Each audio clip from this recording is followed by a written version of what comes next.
Bonjour. De nombreuses entreprises, plus de 85% des entreprises intéressées par l'info nuagique, selon un récent sondage, vont se retrouver dans des modèles de multi-cloud ou de cloud hybride. Donc, ces entreprises auront des actifs qui vont s'exécuter sur site et des actifs qui vont également s'exécuter dans des fournisseurs info nuagiques publics, notamment Microsoft ou encore Amazon Web Services. Cette orientation permet à l'entreprise de répondre à des exigences de sécurité, de conformité et réglementaire, mais aussi de capitaliser sur son infrastructure qui existe déjà sur site, vu qu'elle a quand même fait un investissement pour pouvoir acquérir les ressources matérielles nécessaires. Cela va apporter toutefois de nombreux défis dans la gestion, la gouvernance et l'opérationnalisation, vu qu'on aura des actifs qui doivent être gérés auprès de plusieurs fournisseurs infonuagiques et également sur site. C'est pour répondre à ce besoin que Microsoft a mis en place le service Azure Arc.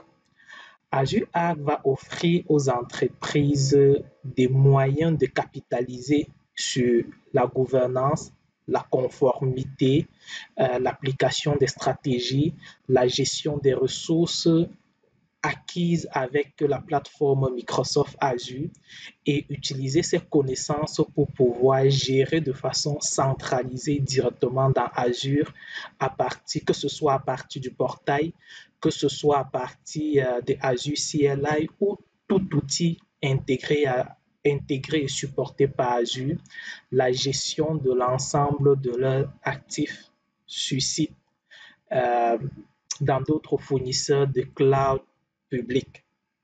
Je suis Inol Romaric Donfac, architecte cloud et Microsoft MVP en intelligence artificielle.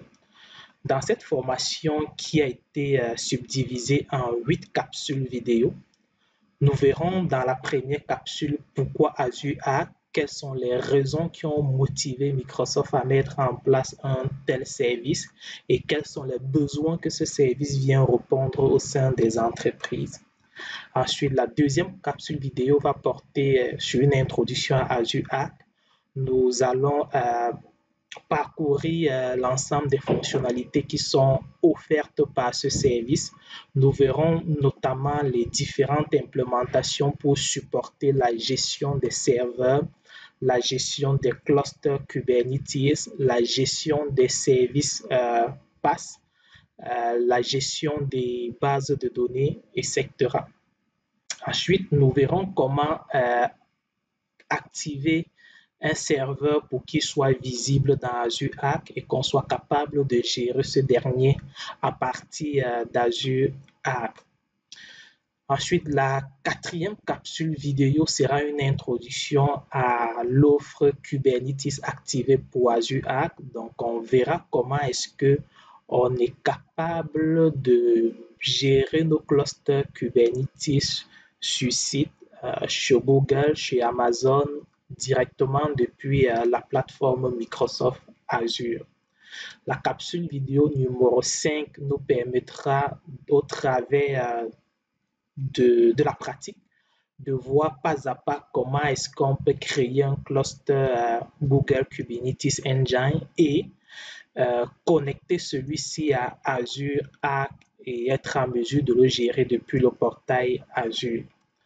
Dans la capsule numéro 6, qui est la continuité de la capsule numéro 5, on va explorer justement nos clusters activés dans Azure Arc et on verra les différentes fonctionnalités qui sont disponibles au niveau de Azure Arc pour pouvoir gérer notre cluster Kubernetes.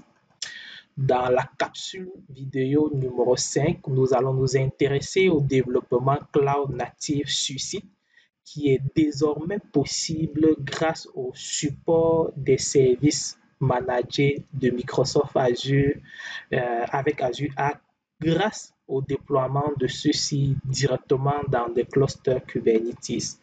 Donc, dorénavant, il sera possible de déployer un Azure App Service, une application de fonction Azure, une ressource Azure Event Grid, une ressource Azure API Management directement dans son cluster Kubernetes sur site à partir du portail Azure ou de tout autre outil de gestion de gestion d'Azure. Et pour finir, dans notre capsule numéro 8, nous verrons également comment on est capable de provisionner des instances de base de données directement dans un cluster Kubernetes en utilisant Azure Arc.